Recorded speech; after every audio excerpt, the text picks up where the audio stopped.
Heartbreak High Season 3 just landed on Netflix. And if you've already burned through all the episodes, first of all, same. And second of all, we need to talk. Because this isn't just any season finale. This is the end. The final chapter of Heartbreak High.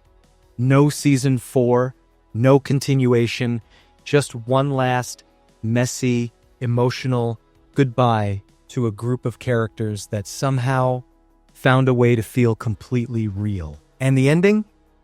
It's a lot.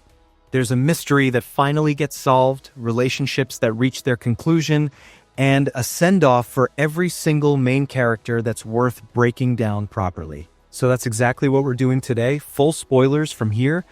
Let's get into it. The central mystery of Season 3 kicks off when the group sneaks onto a carnival ride after hours.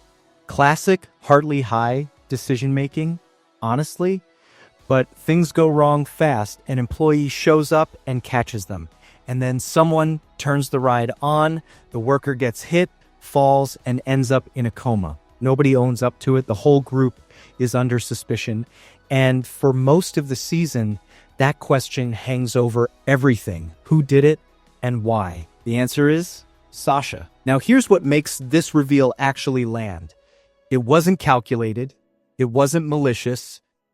Sasha had been feeling pushed out all season. Invisible. Like no matter how hard she tried, she was always on the outside looking in with this group.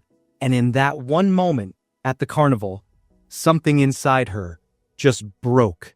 She saw the button and she pressed it. Then she said nothing because right after that night, the group started warming up to her. They started including her.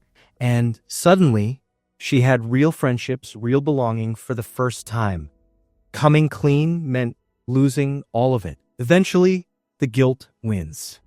Sasha turns herself in. She gets community service, which is a relatively light consequence given everything.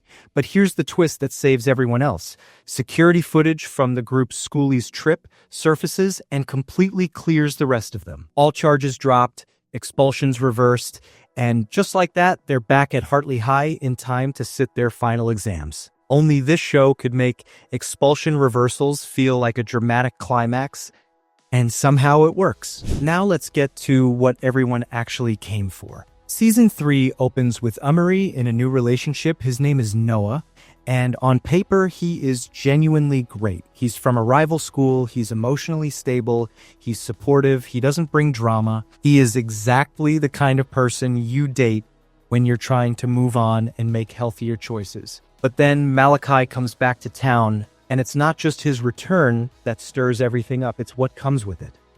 Malakai finds out that the love letter he sent Amerie back in Season 2 never actually reached her. She never received it, never read it, never knew what he wrote. Everything he put into that letter, every feeling he confessed, she had no idea any of it existed. That revelation changes the entire dynamic.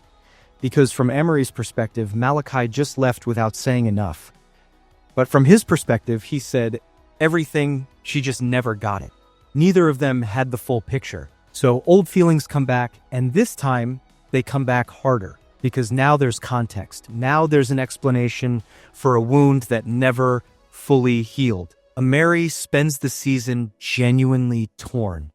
Noah is good. Noah is consistent. Noah is safe. But every time Malakai is in the room, you can feel it. The history, the pull, the unfinished business. In the finale, Amerie is on a road trip with Harper. And she stops the car, she turns around, she goes back to Malakai, and he tells her he'll wait for her however long it takes. They are endgame. And honestly, after 2 seasons of buildup, it would have felt like a betrayal if they weren't. Let's run through the whole squad because every character gets a proper send-off. Spider becomes a coach for younger students. The guy who spent years being the chaos in the room finds his purpose by becoming a steadying presence for others. That's a full circle moment if there ever was one. Missy earns her place in college sports. She put in the work all season and it pays off. Quinny is heading into writing, which feels completely right for her character, and she enters her next chapter with a new girlfriend named Taz. After everything Quinny has been through across 3 seasons, seeing her happy and moving forward genuinely hits different. Darren is off to New York to pursue acting. Big dream, big move, and completely earned. But the Kahan-Darren situation is Theonet that gets you emotionally. Kei doesn't want to go to New York because his grandmother is getting older and he's not willing to leave her behind. That's not a flaw. That's just who Cash is. Loyal to his core. But rather than let distance end things, he and Darren choose long distance because what they have is worth the effort. Ant defies his mother's expectations and follows his own path, choosing a career in plumbing over what was mapped out for him. Small moment, but it matters. It's him finally choosing himself. And Amerie and Harper hit the road together after graduation. Best friends stepping into the unknown side by side. Here's what I think the finale is actually saying. Nobody leaves Heartbreak High with everything figured out. There's no clean resolution, no moment where adulthood suddenly makes sense. They graduate, they scatter, and the future is still full of uncertainty. But that's the whole point. Heartbreak High was never about having the answers. It was about surviving the questions, together. These characters didn't grow up perfectly. They made terrible decisions, hurt people they loved, and kept showing up anyway. The ending doesn't promise that everything will be fine. It just says, you made it through this part. Now go figure out the next one. Season 3 is the end of the road for Heartbreak High, and honestly, it earned its finale. It's emotional, it's messy, and it closes every story in a way that feels true to what the show always was. If this breakdown helped, leave a like, subscribe if you're new, and tell me in the comments, did the ending satisfy you, or did you want more? See you in the next one.